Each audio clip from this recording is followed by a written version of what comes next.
నమస్తే. Welcome to Suman TV. నేను మీ Suman TV Usha. లగ్నాలు చాలా మంది వీటి గురించి మాట్లాడుతూ ఉంటుంటారు. మన జాతకరీత్యా గనక మనం చూసుకుంటే లగ్నాలు చాలా ప్రాధాన్యత పాత్ర పోషిస్తాయని చెప్తూ ఉంటుంటారు. ఒక్కొక్క రాశి వారికి ఒక్కొక్క లగ్నం ఉంటూ ఉంటుంది. దాన్ని బట్టి మన జాతకం బేస్ అయి ఉంటుందని చెప్తుంటారు. సో ముందుగా మనం గనక 12 లగ్నాల గురించి మాట్లాడే ముందు మొదటిగా మేష లగ్నం వారికి ఏ విధంగా ఉండబోతుంది, వాళ్ళ విధి విధానాలు ఏంటో మనతో పాటు ఉమా దేవరకొండ గారు ఉన్నారు. ఆయన అడిగి తెలుసుకుందాం. నమస్తే ఉమా గారు. నమస్తే అమ్మా. మేష లగ్నం వారి గనక మనం చూసుకుంటే అసలు ఓవరాల్‌గా వీళ్ళు ఏ విధంగా ఉంటారు? అండ్ దాంతో పాటు వీళ్ళు ఏ ఏ విషయాలలో పర్టిక్యులర్‌గా జాగ్రత్తలు వహించాలి అంటారు? వీళ్ళిది అని చెప్పడానికి ఏంటి అంటారసలు? నక్షత్రం వేరు, రాశి వేరు, లగ్నం వేరండి. ఎందుకనంటే వాళ్ళకి ఆ డిఫరెన్స్ చాలా మందికి తెలీదు. లగ్నానికి, రాశికి ఒకటే అనుకుంటారు. అంటే మేష లగ్నము, వృషభ లగ్నము ఇలా ఉంటాయి. రాశులు కూడా ఇలాగే ఉంటాయి కాబట్టి అది ఇది ఒకటే అనుకుంటారు. సో, లగ్నం అనేటువంటిది మీరు పుట్టినటువంటి సమయం ఆధారంగా, సూర్య ప్రమాణం ఆధారంగా నిర్ణయించబడుతుంది. సో, లగ్నం అనేటువంటిది జాతకంలో చాలా ఇంపార్టెంట్ అండి. హ్మ్. లగ్నం గనక మారింది అంటే జాతకంలో చాలా మారిపోతాయి. ఎందుకంటే ఉదాహరణకి మేష లగ్నం ఇప్పుడు మనం మాట్లాడుకుంటున్నామండి. సో, మేష లగ్నం గనక మనం తీసుకుంటే, మేష లగ్న జాతకులు ఒకలా ఉంటారు. వృషభ లగ్న జాతకులు ఒకలా ఉంటారు. సో, మనం ఒక్కొక్క పర్సనాలిటీ చూసి వీళ్ళు ఏ లగ్నమో చూసి అంచనా వేయొచ్చు. ఒక జాతకం మన దగ్గరికి తీసుకొచ్చారనుకోండి, ఆ లగ్నం బట్టి వాడు చూడ్డానికి ఎలా ఉంటారు? వాళ్ళ హైట్ ఎంతుంటుంది? వెయిట్ ఎంతుంటుంది? ఏ కలర్‌లో ఉంటారు?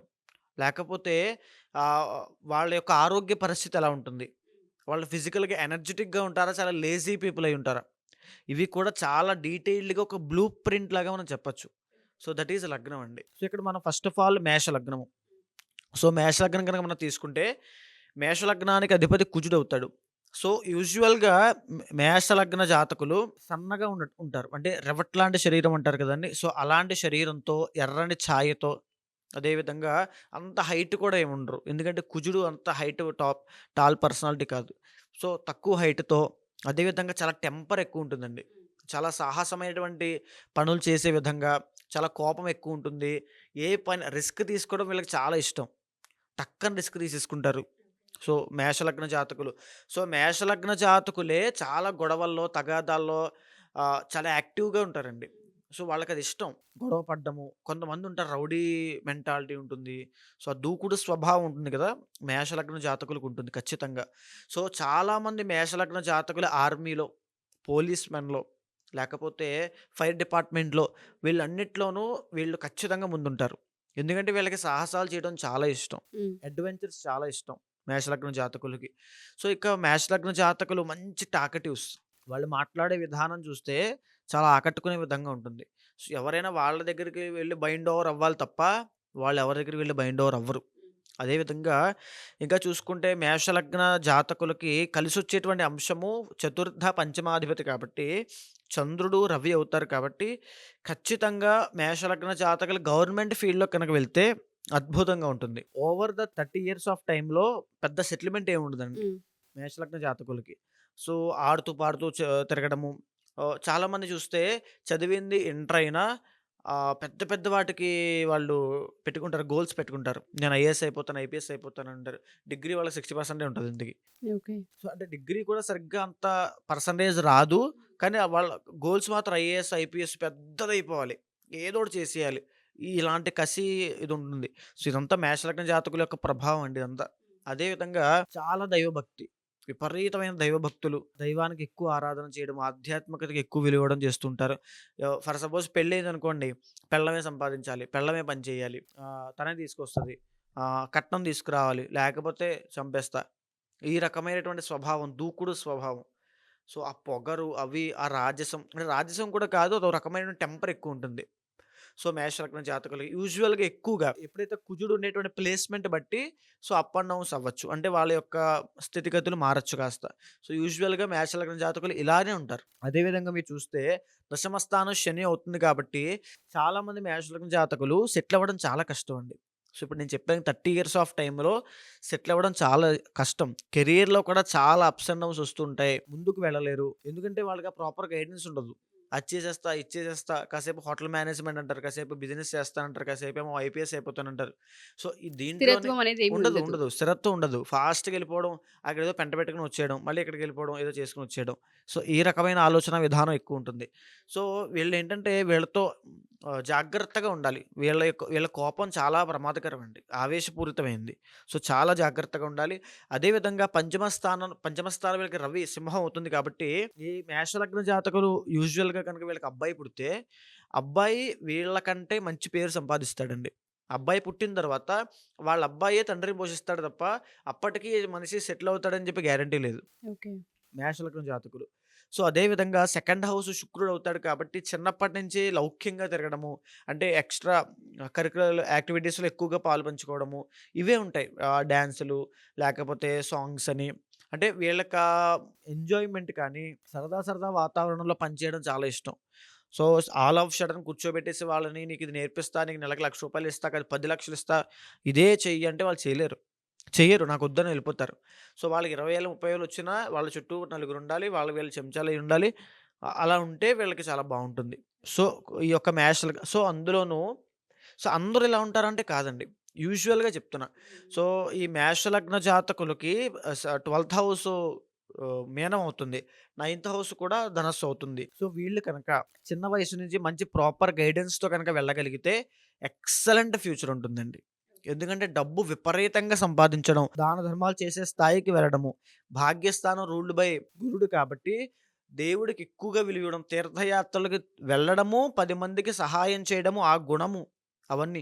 అంటే 10 మందికి పెట్టేటువంటి స్థాయికి వెళ్ళిపోతాడు. ఓకే. చిన్నప్పటి నుంచి కనుక ప్రాపర్ గైడెన్స్ ఉంటే. లేదు ఇండిపెండెంట్‌గా వదిలేస్తే మాత్రం ఇప్పుడు నేను చెప్పినటువంటి క్రైటీరియాలోనే ఉంటుంది మేషలగ్న జాతకుల యొక్క ఫలితము. అదే విధంగా మేషలగ్న జాతకులను చూసుకుంటే అష్టమ స్థానం కుజుడవుతాడు. వాహన ప్రమాదాల విషయంలో కూడా చాలా జాగ్రత్తగా ఉండాలి. వాహనం గనక అంటే ఫర్ సపోజ్ ఈ మేషలగ్న జాతకులు ఏ 30-20 ఏజ్‌లో ఉన్నవాళ్ళు. ఎందుకంటే టీనేజ్. సో, ఈ టీనేజ్‌లో గనక ఉన్నవాళ్ళైతే కనుక బండి వాళ్ళకివ్వద్దు. నేను చెప్పే సలహా ఏంటంటే, అష్టమ స్థానంలో కుజుడుండడం వల్ల వాహన ప్రమాదాలవుతాయి. ఒక అవయవానికి ఎఫెక్ట్ చేయొచ్చు. కుజుడంటే ఒక అవయవము. సో, అవయవానికి ఎఫెక్ట్ చేయొచ్చు. అంటే కాలో, చెయ్యో ఇబ్బందవ్వచ్చు. సో, మేషలగ్న జాతకులు వాహన ప్రమాదాల విషయంలో చాలా జాగ్రత్తగా ఉండాలి. అదే విధంగా లాభము శని అవుతాడు కాబట్టి, సో, వీళ్ళు జాగ్రత్తగా ఉండాల్సిందేంటనంటే వ్యసనాలండి. వ్యసనాల పరంగా కూడా చాలా జాగ్రత్తగా ఉండాలి.